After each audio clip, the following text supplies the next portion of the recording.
Hi guys, lecture 1 में खुश आमदीद। आज हम अपनी पाइथन की सीरीज़ को शुरू करने जा रहे हैं और देखें, पाइथन की इम्पोर्टेंस मुझे बताने की ज़रूरत नहीं। आप सबको पता है कि आजकल आर्टिफिशियल इंटेलिजेंस में या नेटवर्क्स की जो एप्लीकेशंस हैं, पाइथन किस तरह से पेनिट्रेट कर चुकी है। तो देखें, मेरी कोशिश ये है कि पाइथन को आपको बेसिक लेवल से सिखाऊं। बेसिक से हम शुरू करेंगे और फिर एडवांस लेवल पर जाएंगे। सबसे पहले ये जो सीरीज़ हमारी ये बेसिक लेवल की है, इसमें कोशिश हम करेंगे कि बेसिक्स हर तरह से कवर हो जाए। फिर एक आर्टिफिशियल इंटेलिजेंस का कोर्स पाइथन के वाले से हम करेंगे, पाइथन नेटवर्क इंजीनियर्स के लिए वो सेपरेट से करेंगे। तो जो बेसिक देख रहे हैं उनसे मैं गुजारिश ये करूँगा कि लेक्चर्स को जो है ना पूरा देखें। वो जब स्किप करके देखते हैं तो नुकसान ये होता है कि उनको फिर अंडरस्टैंडिंग जो है उनकी वो काफ़ी कमज़ोर हो जाती है, चीज़ें समझ नहीं आती। तो अब टाइम ज़ाया किए बगैर चलते हैं हम अपने लेक्चर की तरफ और देखते हैं उसे। अच्छा देखिए, सबसे पहली चीज़ मैं आपको ये बताता चलूँ कि पाइथन के अंदर भी ना, पाइथन को समझने के लिए आपको बेसिक मैथमेटिक्स आना ज़रूरी है। तो अगर आपको बेसिक मैथमेटिक्स नहीं आती तो मैं ये रेकमेंड करूँगा आप किसी से पढ़ लें, क्योंकि विदाउट बेसिक और इतनी एडवांस लेवल की नहीं, मतलब बेसिक किस्म की आपको मैथमेटिक्स आती हो तो बाकी मेरा काम है आपको लेकर चलना। अब देखें, ये आपने देखा होगा कि अब देखिए, ये डिवीजन, मल्टीप्लिकेशन, सब्ट्रैक्शन और एडिशन, ये तो मुझे बताने की ज़रूरत नहीं है ना। 3 मल्टीप्लाइड बाई 5 15, 5 माइनस 2 3, 2 प्लस 2 4 और 22 को 8 पे डिवाइड करें तो 2.75 आंसर आता है।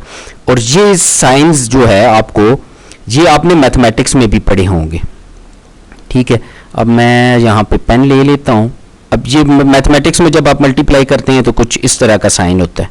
बाकी डिवीजन के लिए समटाइम्स हम ऐसे भी यूज़ करते हैं मैथमेटिक्स में, ठीक है। तो इसमें ये साइन यूज़ हो रहा है। माइनस के लिए यही, सब्ट्रैक्शन और माइनस के लिए यही साइन यूज़ होता है और एडिशन के लिए भी यही यूज़ होता है। क्लियर हो गया जी। अब रह गए ये बाकी 3 ऑपरेटर्स, ठीक है। इनको अब आपने थोड़ा सा समझना है ये भी बड़े इजी। और अगर आपको ये ऑपरेटर्स पाइथन के अंदर यूज़ करने आते हैं तो बेशक आप वीडियो ना देखें, तो क्योंकि मेरी कोशिश तो ये है कि हर बंदा बेसिक लेवल से सीखे। अब देखिए, मैथमेटिक्स के अंदर हम क्या करते थे। अब ये भी बेसिकली क्या है, ये एक्सपोनेंट है। एक्सपोनेंट में हम क्या करते थे, अब फॉर एग्जांपल हम मैथमेटिक्स में लिखें तो क्या लिखते थे, 2 रेज़ टू पावर 3 जब लिखते थे तो उसका आंसर क्या आता था, 8। यानी 2 multiplied by 2 multiplied by 2, 2 multiplied by 2 4, 4 multiplied by 2 8। Python के अंदर जब आप एक्सपोनेंट को यूज करेंगे तो आप इस तरह नहीं लिखेंगे, बल्कि आप ये एक्सपोनेंट यूज करेंगे। यानी 2, जैसे ये एग्जांपल है, 2 आगे ये ऑपरेटर आ जाएगा, ठीक है, और 3, इसका आंसर क्या आएगा, 8। यानी मैथमेटिक्स वाली है, जस्ट आपको ये ऑपरेटर पता होना चाहिए, ठीक है। इसी तरह आपने ये डिवीजन, मल्टीप्लिकेशन, सब्ट्रैक्शन और एडिशन वाले भी ये ऑपरेटर्स चेक कर लें। पाइथन के अंदर आपने ये यूज़ करने हैं, यानी ये मैथमेटिक्स वाले ये नहीं चलेंगे, आप ये इनको यूज़ करेंगे, ये वाले जो ऑपरेटर्स हैं, ठीक है। ये ऑपरेटर्स हैं, ठीक है। ये डिवीजन के लिए, ये मल्टीप्लिकेशन। अब ये 2 रह गए। अब देखें, ये साइन जो है पाइथन के अंदर ये यूज़ होता है रिमाइंडर के तौर पर। रिमाइंडर क्या है, फॉर एग्जाम्पल आप देखें कि अगर मैं 22 को 8 पे डिवाइड करता हूँ, ठीक है, तो 8 2s are 16 हो जाएगा। और यहाँ पर देखें, ये मेरा रिमाइंडर यहाँ पर क्या बच जाएगा, 6, ठीक है। तो अब अगर मैंने पाइथन के अंदर करना है तो पाइथन में मैं क्या करूँगा, देखिए बिल्कुल आपको कैलकुलेटर टाइप के फंक्शंस बता रहा हूँ अभी पाइथन के, कि 22 आगे आप ये जो परसेंट का साइन 8 दबाएंगे, 8 ये साइन लगाकर जब आप इस ऑपरेटर को लगाकर 8 प्रेस करेंगे तो ये जो रिमाइंडर होगा ना, ये आपका आंसर आएगा, मॉडुलस रिमाइंडर। तो ये आप लगाएंगे तो आपका ये क्या आ गया, ये रिमाइंडर आ गया है। और अगर आपको ये ऊपर वाला पोर्शन, ऊपर वाला चाहिए हो कि जो ऊपर आया है, रिमाइंडर नहीं, आपको ये चाहिए, ये आंसर में चाहिए, तो उसके लिए आप क्या, कौन सा ऑपरेटर यूज करेंगे, ये वाला ऑपरेटर यूज करेंगे जो कि यहाँ पे यूज हो रहा है 22। आगे मैं ये 2 स्लैशेस लगा के 8 लगाया, तो ये आंसर क्या आ गया है, 2 आ गया है। ठीक है जी। और अब मैं ना इन्हीं ऑपरेटर्स को हम पाइथन के अंदर जाते हैं और पाइथन के अंदर थोड़ा सा यूज करके देखते हैं। मैं आपको डिस्क्रिप्शन के अंदर लिंक दे रहा हूँ, तो उस लिंक पर जा, अच्छा जी, ऐसे है कि मैं आपको डिस्क्रिप्शन के अंदर लिंक दे रहा हूँ, इस लिंक पर जाकर आपने पाइथन इंस्टॉल कर लेनी है। ठीक है, तो जब आप पाइथन इंस्टॉल कर लें, फिर आपने क्या करना है, विंडोज़ 10 अगर आपके पास इंस्टॉल, तो सर्च में जाना है। सर्च में आप देखेंगे कि अगर आप PY लिखेंगे ना, तो वो आप देखेंगे ऊपर ये आने लग जाएगा, और इसी तरह IDLE लिखेंगे तो सर्च में ये आ जाएगा। क्योंकि मैंने पहले ऑलरेडी सर्च की हुई थी, तो ये दोनों शो हो रही हैं। ठीक है, तो जब आपने पूरा कोड लिख के एग्जीक्यूट करवाना होगा, तो ये आप IDLE को यूज़ करेंगे। अभी क्योंकि हमें सिर्फ ये ऑपरेटर्स चेक करने हैं, तो मैं सिंपल इसके अंदर जा रहा हूँ। आप ये देख रहे हैं ब्रैकेट के अंदर 64 बिट आ रहा है। जो लिंक मैंने आपको प्रोवाइड किया है ना, तो आपने जब इंस्टॉलेशन करनी है तो देख लेना है कि जो आपका कंप्यूटर है उसमें जो ऑपरेटिंग सिस्टम है, यानी जो विंडोज़ आपकी है, वो 64 बिट है या 32 बिट है। अगर 32 बिट होगी तो आपने पाइथन की जो इंस्टॉलेशन करनी है वो 32 बिट वाली करनी है, और अगर 64 बिट है तो 64 बिट वाली करनी है। मेरी 64 बिट है, तो इसलिए 64 बिट वाली इंस्टॉलेशन किया। अब ये देखिए जी, अब जो हमारे सामने स्क्रीन है, अब मैं वही काम करने लगा हूँ जो पहले किया है। ठीक है, सिंपल क्या करने लगा हूँ, जो अब हमने ऑपरेटर यूज़ किया था 2 डबल स्टार 3, जब मैं इसको यूज़ करूँगा तो आंसर मेरा क्या आना चाहिए, ये देखें, ये आंसर। इसी तरह आप ये जो बाकी ऑपरेटर्स हैं ना, जो बाकी ऑपरेटर्स हैं, अब आपने बारी बारी उनको यहाँ पर जाकर टेस्ट करना है। जैसे देखें, हमने क्या किया था, 22, 2 बैकस्लैशेस और 8। इसका आंसर क्या आना चाहिए आपके पास, ये देखिए, इसका आंसर आपके पास आना चाहिए 2। इसी तरह जब आप 22 और %8 करेंगे, तो ये देखें, ये आंसर आपका 6 आ गया। क्या, तो बाकी आप इसको इसी तरह से चेक कर सकते हैं। यहाँ पे एक चीज़ याद रखिएगा कि मैथमेटिक्स में भी बाज़ लोग बहुत कमज़ोर होते हैं ना, तो वो गलती करते हैं, तो पाइथन में भी फिर वही गलतियाँ हम दोहराएं ना। उसके लिए मैं आपको थोड़ा सा मैथमेटिक का रूल बता देता हूँ, वो रूल आपने याद रखना है। ठीक है, वो रूल क्या है, ठीक है जी, वो रूल देख लें। उस रूल को पहले हम पेन ले लें। ठीक है जी, उस रूल को कहते हैं BEDMAS। ठीक है जी, BEDMAS।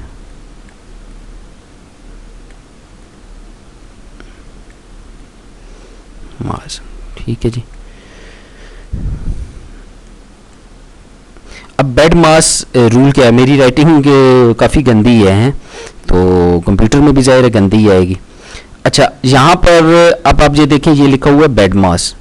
तो BEDMAS बेसिकली क्या बता रहा है, BEDMAS ये बता रहा है कि मैथमेटिक्स में या पाइथन में भी सबसे पहले आपकी ब्रेसेस सॉल्व होंगी, फिर यही एक्सपोनेंट वाली ये सॉल्व होगी, फिर आपकी डिवीजन, ठीक है, फिर मल्टीप्लिकेशन, फिर एडिशन और सब्ट्रैक्शन। ब्रेसेस क्या हैं, फॉर एग्जांपल मैं लिखूं 2 + 3 मल्टीप्लाइड बाय, अब मैं पाइथन वाली से साइंस भी यूज़ करूंगा ताकि आप यूज टू हो जाएं।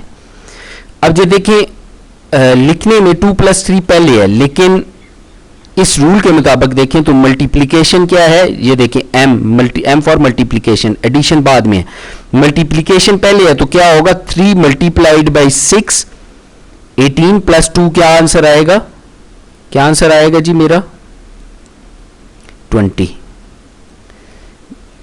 अच्छा, अब इसी को अगर आप ये देखें 2 + 3 मैं करूं और मैं ये ब्रैकेट्स यूज करता हूं, ठीक है, मल्टीप्लाइड बाय 6। अब ये क्या है, 3 + 2 5 हो जाएगा, 5 × 6 आंसर क्या आ जाएगा, आंसर 30 आएगा। और इसे आप जाके पाइथन में चेक भी कर सकते। ये क्यों, क्योंकि ये जो ब्रेसेस हैं ना, ये जो ब्रेसेस हैं ये हमेशा पहले सॉल्व होंगी, ठीक है। फिर एक्सपोनेंट, फिर डिवीजन, मल्टीप्लिकेशन, एडिशन और सब्ट्रैक्शन। तो बेड मास को याद कर लें, आपको हमेशा ये याद रहे ताकि आप इसी के मुताबिक चलें। अभी मैं ना ये आपको पाइथन में भी इसको यूज करके चेक करवा देता हूँ।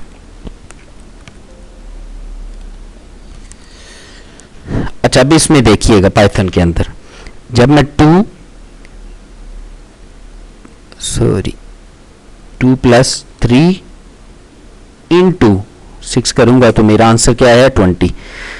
और जबकि मैं जब ब्रैकेट्स यूज करूंगा, देखिएगा 2 प्लस 3 इंटू 6, अब देखिएगा वो आंसर 30 है। तो पाइथन के अंदर भी अब इन ऑपरेटर्स को आपने देख लिया और डिफरेंट तरह की अब प्रैक्टिस आपने कर लेनी है ताकि आपको ये क्लियर हो जाए। ठीक है, यहाँ पर मैं कुछ और आपको ना रूल्स बताना चाहता हूँ, ठीक है, ताकि आप फिर गलती ना करें। सबसे पहले याद रखें कि अगर मैं देखें, अगर मैं यहाँ पे सिंपल 5 लिखूँ तो वो क्या करता है, 5 ही आउटपुट दे देता है। लेकिन अगर मैं ये करूँ 5 और सिंपल आगे प्लस लिख के छोड़ दूं और एंटर करूं तो ये क्या करेगा, मुझे एरर देगा, सिंटैक्स एरर देगा। तो यानी सिंटैक्स एरर, बेसिकली ये सिंटैक्स एरर क्या बता रहा है कि मैंने जो कोड लिखा है उसमें मैंने क्या की है, गलती की है। ये छोटी छोटी चीज़ें ये आपको समझ होंगी तो फिर आपको ना मज़ीद समझ आएगी, बिल्कुल क्लियर किस्म की। ठीक है, तो अब हम चलते हैं थोड़ा सा ना, मैं आपको बेसिक किस्म की, बिल्कुल बेसिक किस्म की डाटा टाइप्स बता दूं। ठीक है, फिर हम डिटेल्स में जाएंगे ज़रा। अब देखें, 3 चीज़ें आपने समझ लेनी है। एक तो ये इंटीजर्स, एक फ्लोटिंग पॉइंट नंबर्स और एक स्ट्रिंग्स। इंटीजर्स आपके क्या होते हैं कि जो आपके जस्ट नंबर्स होते हैं, जैसे 1 2 3 4 5 0 -1 -2, यानी नंबर अगर प्लस में हो या फिर माइनस में हो कि -1 -2 -100 -1 लाख, ये सारे क्या हैं, बेसिकली इंटीजर्स कहलाते हैं। जब भी किसी नंबर में डॉट आ जाएगा, डॉट से मुराद ये है कि ये जैसे 1 था तो ये 1 के बजाय हो गया 1.1 या 1.2, तो ये आपकी इंटीजर की कैटेगरी से निकल जाएगा। फिर ये आपके किस में चला जाएगा, इसमें, ये फ्लोटिंग पॉइंट नंबर्स में आपका चला जाएगा। और ये आपका क्या कहलाएगा, ये आपका कहलाएगा फ्लोटिंग पॉइंट नंबर्स। तो फ्लोट, जैसे इंटीजर्स में हम जिस सिंपल नंबर्स को काउंट करते हैं, तो जब भी हम -1 -1.1 -1.0 या -1.10 0.5 या जो कुछ भी जिन भी हम नंबर्स में डॉट आता है तो वो क्या कहलाते हैं, आपके फ्लोटिंग पॉइंट नंबर्स कहलाते हैं। और थर्ड आपकी टाइप है जिनको हम कहते हैं स्ट्रिंग्स। स्ट्रिंग्स क्या है कि अगर आपने कोड्स के अंदर, अच्छा, जो आपके सिंपल ABC के वर्ड्स होते हैं ना, जैसे देखें, जैसे मैं कहूँ कि अब मेरा नाम है रिजवान, ठीक है जी, रिजवान है, ठीक है जी, और ठीक है। अब देखें ये क्या है, कहलाएगी ये क्या है, बेसिकली करेक्टर्स हैं, और एक करेक्टर आई है। तो ये जो करेक्टर्स होते हैं, ठीक है, अब जब भी ये देखें, ये मैं अगर इनके अंदर कोड्स डालूं तो ये बेसिकली क्या बन जाएगी, मेरी ये करेक्टर्स का जो कॉम्बिनेशन है ये मेरी स्ट्रिंग बन जाएगी।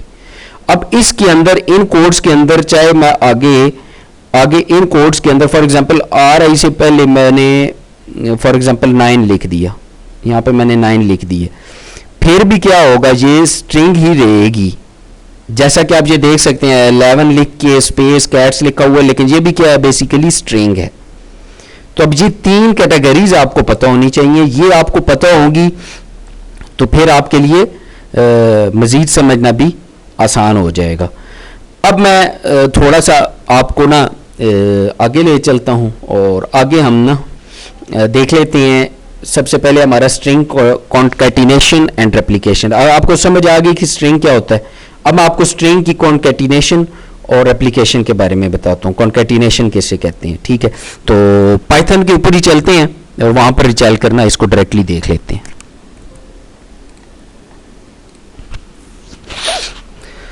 अब देखें, फॉर एग्जांपल मैं लिखूं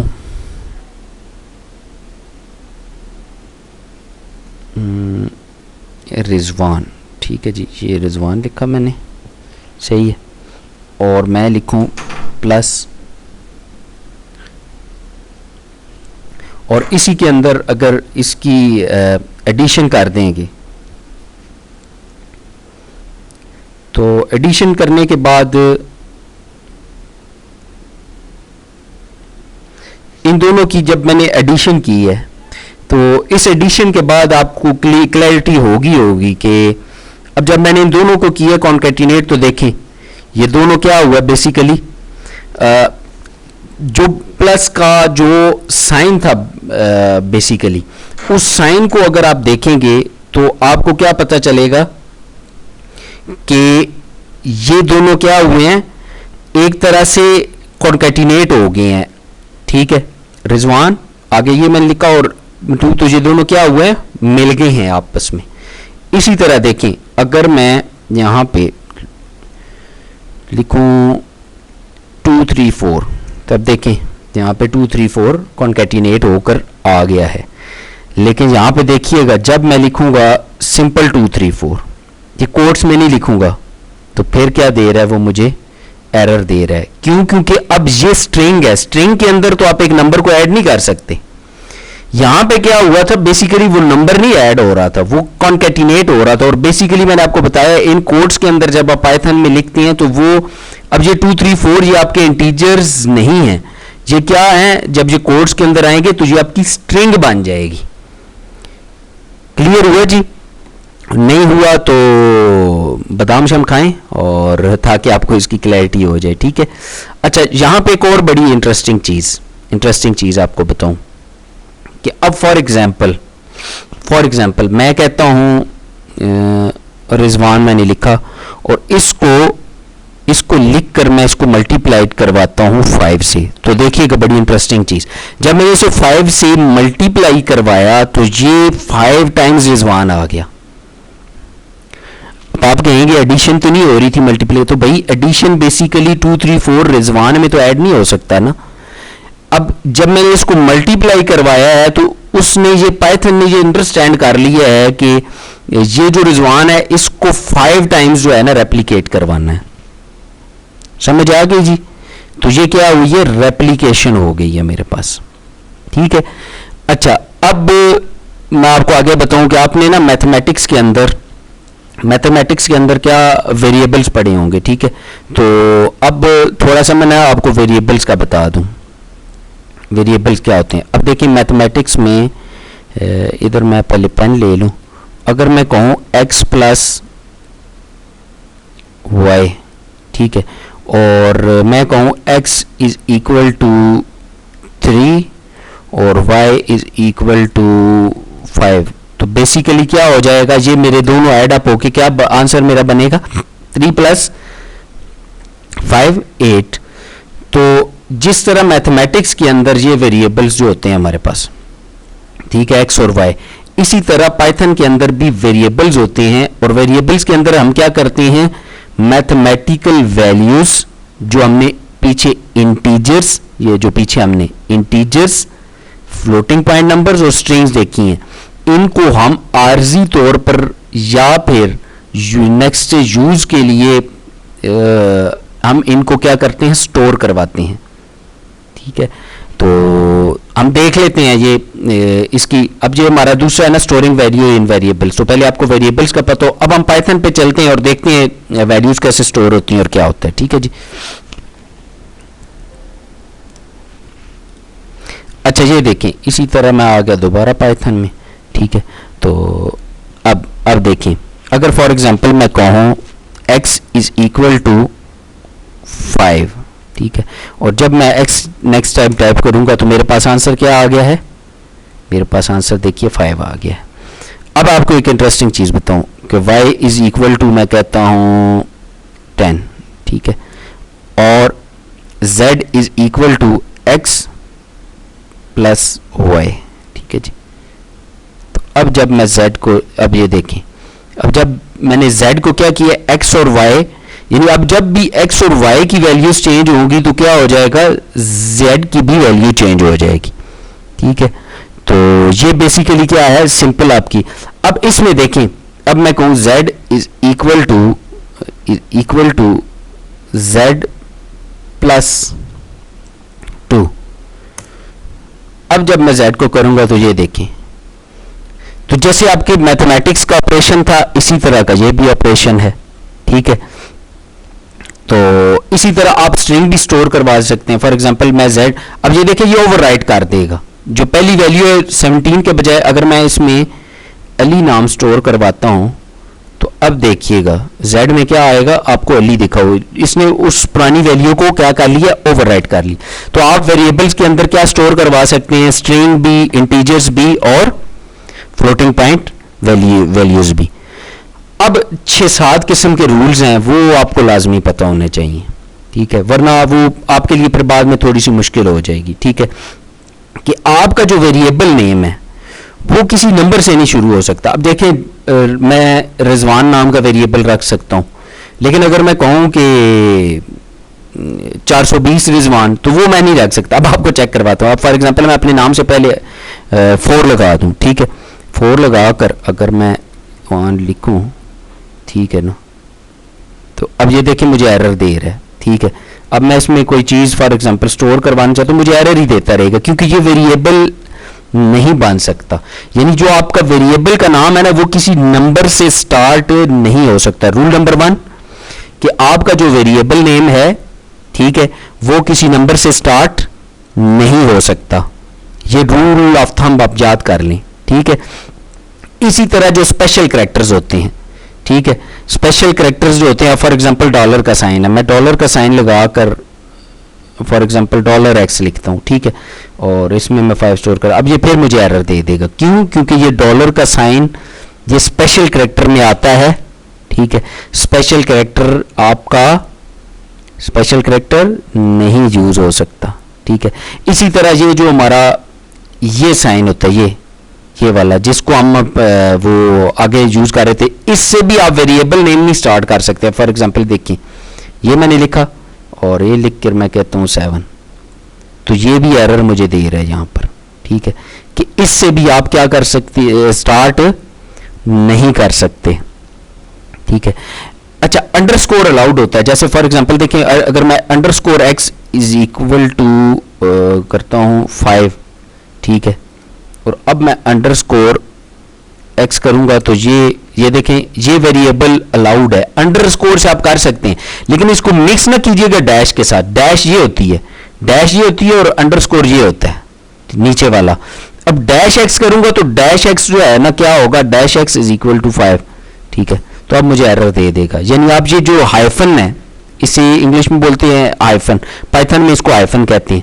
तो हाइफन से आप या डैश से स्टार्ट नाम को नहीं कर सकते, ऑल्दो आप अंडरस्कोर से इसको स्टार्ट कर सकते हैं, ठीक हो गया जी। इसी तरह आपका जो वेरिएबल है, फॉर एग्जांपल मैं कहूं एक वेरिएबल मेरा xy इज इक्वल टू 5 है, तो अब देखिए xy का आंसर मेरे पास, लेकिन अगर मैं वेरिएबल नेम रखूं x space y is equal to 5, तो अब ये मुझे अलाउ नहीं करेगा। यानी ये x और y में, यानी वेरिएबल नेम में आपके स्पेस अलाउ नहीं है। तो ये जो मैंने आपको रूल्स बताए हैं ना, ये आपको लाजमी पता होने चाहिए। ये आपको पता होंगे तो फिर आपके लिए जो है ना वो थोड़ी सी आसानी हो जाएगी, ठीक है। अब हम चलते हैं थोड़ा सा जी आगे। और अच्छा, मैंने अब आपको ये वैलिड इनवेरिएबल नेम्स का बता दिया है, वैलिड इनवैलिड कौन से हैं, ठीक है। अच्छा, पाइथन के अंदर ना कुछ फंक्शंस आपके बिल्ट इन होते हैं, ठीक है, बिल्ट इन फंक्शंस होते हैं। अब फॉर एग्जांपल प्रिंट का एक फंक्शन होता है, ठीक है, उसको मैं आपको यूज करके बता देता हूं। अब मैं यहां पे कहता हूं फॉर एग्जांपल कि प्रिंट करो, ये आगे हम इसका देखेंगे यूज कैसे होता है। फॉर एग्जांपल x को क्या करो जी, प्रिंट करो, ठीक है जी। तो ये क्या करेगा जी, x को उसने, ये मैंने क्या किया, ये अब बुनियादी तौर पर जब हमें प्रिंट करवाने की जरूरत पड़ती है पाइथन में, तो पाइथन में बहुत ज्यादा बिल्ट इन फंक्शंस हैं, यानी उन फंक्शंस को यूज करते हुए अपने सारे काम आप करवा सकते हैं, ठीक है। तो इसी तरह ये प्रिंट का फंक्शन है पाइथन में, और भी बहुत सारे फंक्शंस हैं। तो ये क्या है, बेसिकली बिल्ट इन फंक्शंस है। अब मैं आपको ये अब ये तो था बिल्कुल बेसिक लेवल का। अब हम ये ऐसे करते हैं ना, कुछ 4-5 किस्म के पाइथन के बेसिक लेवल के, बिल्कुल बेसिक लेवल के फंक्शंस यूज़ करते हैं। उनको यूज़ करके हम एक छोटा सा प्रोग्राम लिखते हैं और प्रॉपर एक प्रोग्राम लिख के उसको एग्जीक्यूट करवा के चेक कर लेते हैं। ठीक है जी। अच्छा, अब फर्स्ट कोड इन पाइथन आपका आने लगा है, बिस्मिल्लाह पढ़ लें। ठीक है, उसके लिए अब आपने क्या करना है, वही आप सर्च में जाके IDLE जो ही आप टाइप करेंगे, IDL आपने IDLE और ये टाइप करना शुरू करेंगे तो ये आपके सामने ये आ जाएगा। अब आपने इसमें चले जाना है और ये आपके सामने स्क्रीन एक ओपन हो जाएगी। ठीक है, ये आपके सामने स्क्रीन ओपन होगी। यहाँ पे आप फाइल में जाएं और आप करें न्यू फाइल। ठीक है, तो ये आपके सामने एक न्यू फाइल आ गई। अब यहाँ पर हम एक बेसिक लेवल का कोड लिख लेते हैं। ठीक है जी। तो अब बेसिक लेवल का कोड हम ये लिखते हैं कि फॉर एग्जांपल हम ये लिखते हैं कि यूज़र को, फॉर एग्जांपल मेरा नाम रिजवान है, RIZWAN। ठीक है, तो मेरे नाम में 6 करैक्टर्स हैं। अब हम एक प्रोग्राम लिखते हैं जिसके ज़रिए कोई भी यूज़र आए और वो इनपुट दे अपना नाम दे, अली फलां फलां फलां जो भी नाम दे, तो वो उसमें करैक्टर्स हमें काउंट करके बता दे। तो हम ये छोटा सा प्रोग्राम लिखते हैं। ठीक है जी। तो उसके लिए सबसे पहले मैं क्या कहता हूं कि जी प्रिंट करे स्क्रीन के ऊपर, क्या सबसे पहले प्रिंट करे क्या कि व्हाट इज योर नेम। ठीक है जी, सबसे पहले वो ये प्रिंट करवाए, फिर नेक्स्ट पर क्या करें। ठीक है, नेक्स्ट पर ये करे। अब मैं एक वेरिएबल बनाने लगा हूं। ठीक है, माय नेम। ठीक है ना, कि जो भी यूजर जो इनपुट टाइप करे माय नेम का वेरिएबल। ठीक है, माय नेम का वेरिएबल है। अब आगे मैं एक फंक्शन यूज करने लगा हूं, इनपुट का फंक्शन। ठीक है, ये मैंने फंक्शन यूज किया इनपुट का और ये ब्रेसेस मैंने क्या किए हैं, क्लोज कर दिए। अब देखिए सबसे पहले वो क्या करेगा जब ये एग्जीक्यूट होगा।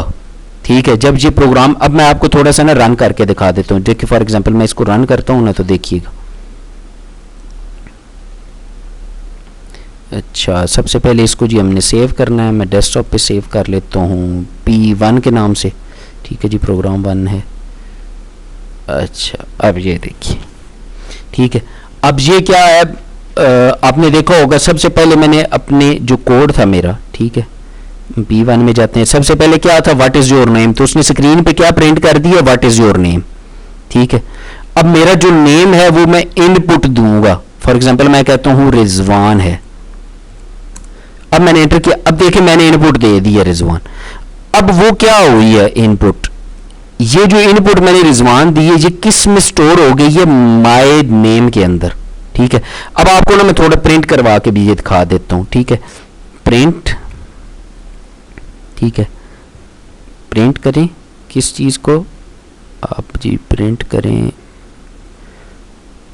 माय नेम को प्रिंट कर दें। ठीक है, तो अब देखिएगा अब ये हो गया। ठीक है, कंट्रोल एस कर दूंगा। अब मैं इस प्रोग्राम को क्या करने लगा हूँ, रन करने लगा। अब देखें, अब ये मेरे पास दोबारा एग्जीक्यूट हुआ प्रोग्राम। ठीक है, तो अब मैं इनपुट दूंगा रिजवान, तो ये स्क्रीन के ऊपर अब आपने देख रहे हैं जब मैंने इनपुट दी तो स्क्रीन के ऊपर उसने दोबारा प्रिंट करवा दिया। तो मैंने क्या किया, बेसिकली जो इनपुट ली है ना उसको प्रिंट करवाया। अब आप देखिएगा, अब मैं क्या करने लगा हूं, अब मैं एक और फंक्शन यूज करने लगा हूं। ठीक है जी, ये जो मैंने प्रिंट करवाया है ना माय नेम, इसको बड़ा मैं सिंपल करने लगा हूं। ठीक है जी, प्रिंट, और मैं len का फंक्शन यूज कर लूं। len का फंक्शन बेसिकली क्या होता है कि जो मेरा वेरिएबल मैं उसको पास करूंगा, इसमें मैं क्या इसको पास कर रहा हूं, ये वेरिएबल माय नेम का पास कर रहा हूं, माय नेम का वेरिएबल पास कर रहा हूं। इस वेरिएबल को इसमें मैंने पास किया।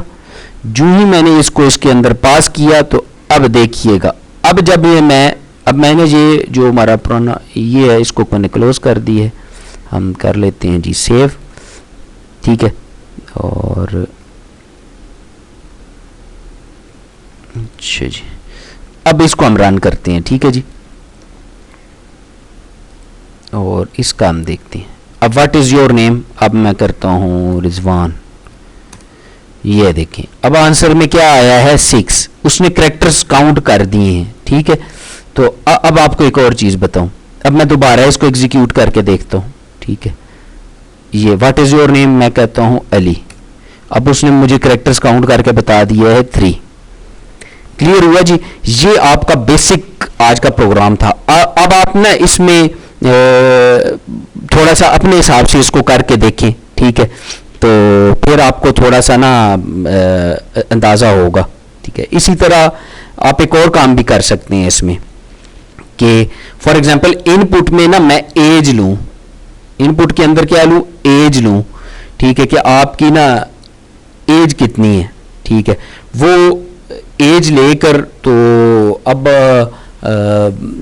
उस एज में ना ये कैलकुलेट आपने करना है कि जी आप 50 साल के कब होगे, ठीक है।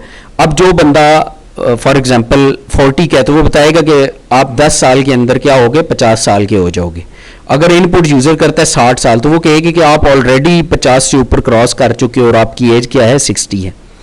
तो ये आप सिंपल सा काम कर सकते हैं, ठीक है।